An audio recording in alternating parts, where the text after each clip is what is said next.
Party के राष्ट्रीय संयोजक और दिल्ली के मुख्यमंत्री अरविंद केजरीवाल की मुश्किलें कम होने का नाम नहीं ले रही हैं। ये बात आप बखूबी जानते ही हैं कि आम आदमी पार्टी इस वक्त दिल्ली शराब नीति घोटाले मामले के चलते दिक्कतों का सामना कर रही है। न सिर्फ सत्येंद्र जैन जेल में बंद है, बल्कि देखा जाए तो बीते कई महीनों से जेल में बंद हैं, सलाखों के पीछे हैं दिल्ली के पूर्व उप मुख्यमंत्री मनीष सिसोदिया भी। और ऐसे में देखा जाए तो यहाँ पर अब तिहाड़ जेल पहुंचाया जा चुका है संजय सिंह को भी। अब यहाँ पर धीरे धीरे बारी आती हुई कहीं ना कहीं नजर आ रही है आम आदमी पार्टी के तमाम नेताओं की। ऐसे में यहाँ पर आम आदमी पार्टी को ये डर और ये खौफ सता गया है कि कहीं ना कहीं उनकी पार्टी खत्म हो सकती है। और अब यहाँ पर देखा जाए सुनवाई जारी है, फैसला आना बाकी है मनीष सिसोदिया की जमानत याचिका पर, तो वहीं संजय सिंह की जमानत याचिका को लेकर भी बात करेंगे इस खास प्रोग्राम में। एक बार फिर से मनीष सिसोदिया की जमानत याचिका के बारे में कि किस तरह से सुप्रीम कोर्ट में दलीलें पेश की गई मनीष सिसोदिया के वकील वरिष्ठ अधिवक्ता अभिषेक मनु सिंघवी की तरफ से। नमस्कार, मैं प्रांशु राठौर और आप देख रहे हैं नेक्स्ट 9 न्यूज। दरअसल आपको बता दें कि दिल्ली शराब नीति घोटाले मामले में लंबे वक्त से फंसे हुए हैं मनीष सिसोदिया। तो वहीं मनीष सिसोदिया के बाद अब संजय सिंह की मुश्किलें भी बढ़ चुकी हैं।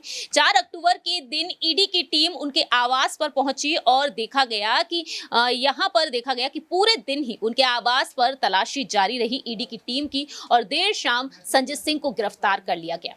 जिसके बाद यह भी देखा गया कि 5 अक्टूबर के दिन जब दिल्ली की राउस एवेन्यू कोर्ट में उन्हें पेश किया गया, उस वक्त संजय सिंह पर यही फैसला सुनाया गया कि 5 दिनों की रिमांड पर उन्हें भेजा जा रहा है।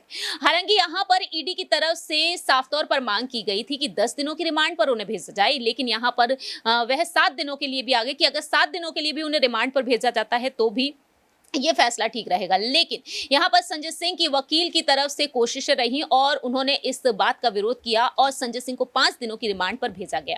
जिसके बाद एक बार फिर से इस मामले पर सुनवाई हुई। संजय सिंह को एक बार फिर से कोर्ट में पेश किया गया 10 अक्टूबर के दिन और एक बार फिर से उनकी रिमांड की तारीख को बढ़ा दिया गया 13 अक्टूबर तक। अब देखा जाए तो संजय सिंह के मामले पर 27 अक्टूबर को कोई अहम फैसला सुनाया जा सकता है। लेकिन बात यहाँ पर मनीष सिसोदिया के मामले पर की जाए तो लंबे वक्त से मनीष सिसोदिया जिस तरह से सलाखों के पीछे हैं, उनकी मुश्किलें लगातार बढ़ती हुई नजर आ रही हैं। यहां पर देखा जाए तो आज का दिन भी काफी अहम बताया गया कि कहीं ना कहीं मनीष सिसोदिया पर अहम फैसला सुनाया जा सकता है। और आज सुप्रीम कोर्ट ने कड़े आदेश दिए हैं यहां पर ईडी की टीम को। इससे पहले की सुनवाई में भी यहां पर ईडी को साफ तौर पर नसीहत दी गई थी कि आखिरकार अनंत काल तक किसी को किस तरह से जेल में रखा नहीं जा सकता है।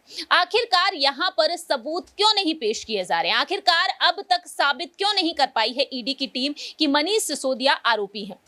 तो ऐसे में देखा जाए यहां पर मनीष सिसोदिया के समर्थन में अभिषेक मनु सिंघवी ने खुलकर अपनी बात रखी। उन्होंने जज के सामने क्या कुछ कहा, आपको जानकारी दे दें कि सुप्रीम कोर्ट के जो जज हैं जस्टिस संजीव खन्ना इस मामले की सुनवाई करते हुए नजर आए और उन्होंने आज अहम फैसला यही सुनाया कि उनके मनीष सिसोदिया के मामले में उन्होंने अपने फैसले को सुरक्षित रखा।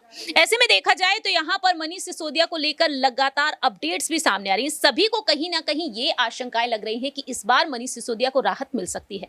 आपको जानकारी दे दें कि सुनवाई के दौरान एडवोकेट अभिषेक मनु सिंघवी ने साफ तौर पर कहा कि सिसोदिया के खिलाफ कोई सबूत है ही नहीं और घोटाले से उनका कोई संबंध ही नहीं है, फिर उन्हें आरोपी क्यों बनाया गया है।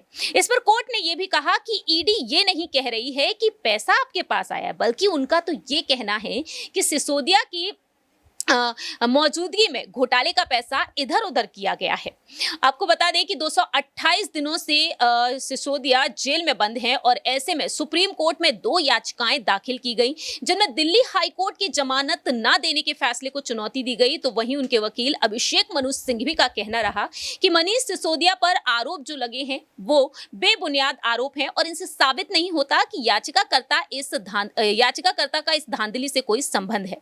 ऐसे में देखने को मिला कि इस मामले की सुनवाई को लेकर यहां पर दूसरी ही तरफ देखा गया है कि ईडी सीबीआई की तरफ से जो additional solicitor general SV Raju ने दलीलें पेश की और उनका कहना साफ तौर पर रहा कि आम आदमी पार्टी को आरोपी बनाने के लिए यहाँ पर अभी भी देखा जाए तो विचार चल रहा है, क्योंकि यहाँ पर यही कहा जा रहा है कि ईडी का एक्शन जो है अब वह आम आदमी पार्टी के लिए है कि आम आदमी पार्टी को किस तरीके से आरोपी साबित किया जाए इस घोटाले में।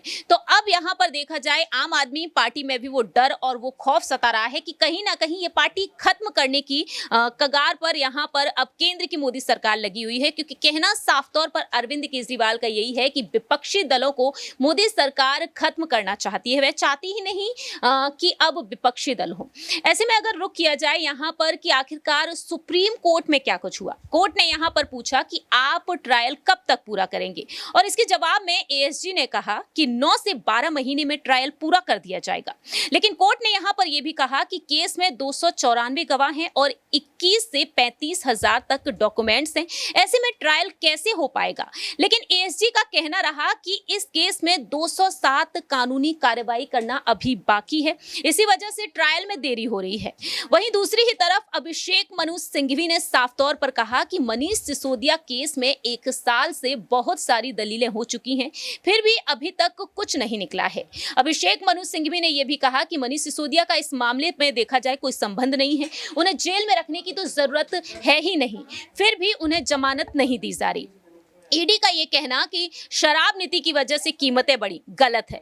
पॉलिसी के बाद ग्राहकों को मिलने वाली कीमत भी कम हो गई। सिंघवी का कहना रहा, लेकिन घोटाले का पैसा ना मेरे पास आया और ना ही मेरे परिवार के पास, इससे जुड़ा कोई सबूत भी नहीं, तो फिर सिसोदिया आरोपी कैसे हो सकते हैं। इतना ही नहीं, यहाँ पर उनका ये कहना भी रहा कि आरोप यह है कि याचिकाकर्ता ने यहाँ पर इंडो स्प्रिट को लाइसेंस के लिए प्रोडक्ट शुल्क अधिकारियों पर दबाव डाला। वहीं उनका कहना यह भी रहा कि इस आरोप को लेकर जांच एजेंसी के पास सबूत नहीं है। फाइल से पता चलता है कि उन्हें नियम के मुताबिक ही काम करने का निर्देश दिया गया है। तो अभिषेक मनु सिंघवी लगातार यहां पर इस तरीके के सवाल खड़े करते हुए नजर आए। वह यहां पर ही नहीं रुके, बल्कि जज के सामने उनका यह भी कहना रहा कि एजेंसी ने जिस तरह से आरोप लगाया है कि आबकारी नीति में धोखा देने के लिए बनाई गई है, लेकिन इसे कई कमेटियों से विचार विमर्श करके बनाया गया। लेकिन कोर्ट ने यहां पर कहा कि ईडी ये नहीं कह रही कि पैसा आपके पास आया, बल्कि उनका कहना है कि सिसोदिया की इन्वॉल्वमेंट यहां पर मौजूदगी में घोटाले का पैसा इधर उधर किया गया है। तो फिलहाल देखा जाए यहाँ पर सुप्रीम कोर्ट के सामने अभिषेक मनु सिंघवी ने वो तमाम दावे रखे। उनका कहना साफ तौर पर रहा सिसोदिया को लेकर कि सिसोदिया इसमें आरोपी नहीं है।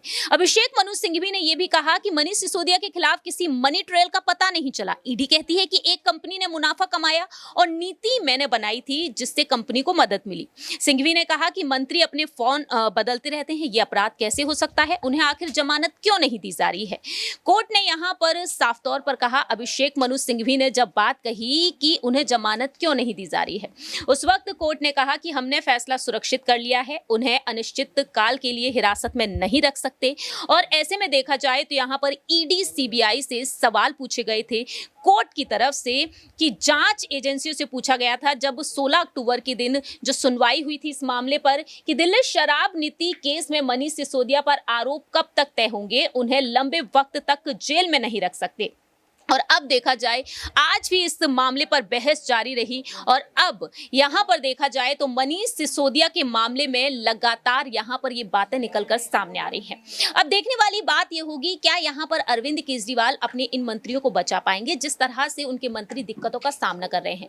ना सिर्फ संजय सिंह दिल्ली शराब नीति घोटाले मामले में बुरी तरह से फंसे, तिहाड़ जेल उन्हें भेजा जा चुका है, बल्कि दूसरी ही तरफ देखा जाए तो यहाँ पर संजय सिंह के बाद हमने देखा कि आप विधायक अमानतुल्लाह खान के ठिकानों पर भी छापेमारी देखने को मिली। और इसी बड़ी वजह से देखा जाए तो यहाँ पर अब आम आदमी पार्टी को ये डर सताया हुआ है कि कहीं ना कहीं उनकी पार्टी को खत्म किया जा सकता है। और अरविंद केजरीवाल ये बात बखूबी कहते हुए नजर आए हैं कि लोकतंत्र खतरे में पड़ा हुआ है। 2024 नजदीक है और 2024 में जो लोकसभा चुनाव होने जा रहे हैं, तो ऐसे में इन लोकसभा चुनाव के चलते केंद्र की मोदी सरकार इस तरह से षड्यंत्र रच रही है कि यहाँ पर बाकी के विपक्षी दल खत्म ही हो जाएं। ऐसे में देखना यही होगा कि आखिरकार अरविंद केजरीवाल अपनी पार्टी को किस तरीके से बचा पाएंगे, क्योंकि अब देखा जाए prevention of money laundering act की धारा 70 के तहत यहां पर आम आदमी पार्टी को आरोपी साबित करने पर विचार विमर्श किया जा रहा है और ऐसे में कई कंपनी और संगठन को लेकर यहां पर जांच की जाएगी, संपत्तियां तक जब्त की जा सकती हैं। ऐसे में चुनाव आयोग भी एक कड़ा एक्शन ले सकता है, क्योंकि यहां पर चुनाव आयोग की दखल अंदाजी भी देखने को मिल सकती है, जिससे कि जैसे कि यहाँ पर सांसद और विधायकों की विधायकी जाती हुई नजर आती है जब वह दोषी पाए जाते हैं, तो वहीं यहाँ पर आम आदमी पार्टी की भी मान्यता रद्द होती हुई नजर आ सकती है अगर यहाँ पर आरोपी साबित हो जाती है आम आदमी पार्टी। अब आने वाले वक्त में यही देखना होगा क्या यहाँ पर मनीष सिसोदिया को इस मामले में राहत मिल पाएगी या फिर नहीं। देखते हैं कि वक्त के साथ साथ यहाँ पर मनीष सिसोदिया को जमानत मिलती है या फिर उनकी मुश्किलें और भी ज्यादा बढ़ती हुई नजर आएंगी। इस तरह से सुप्रीम कोर्ट में मनीष सिसोदिया के वकील ने अपनी बातें रखी हैं जज के सामने। अब देखते हैं जज ने जो फैसला सुरक्षित किया है, क्या ये फैसला मनीष सिसोदिया के समर्थन में है या फिर ये फैसला है आम आदमी पार्टी के खिलाफ। ये वक्त के साथ साथ ही पता चलेगा। फिलहाल हमारे इस खास प्रोग्राम में इतना ही। बाकी की तमाम अपडेट्स के लिए आप देखते रहिए नेक्स्ट 9 न्यूज।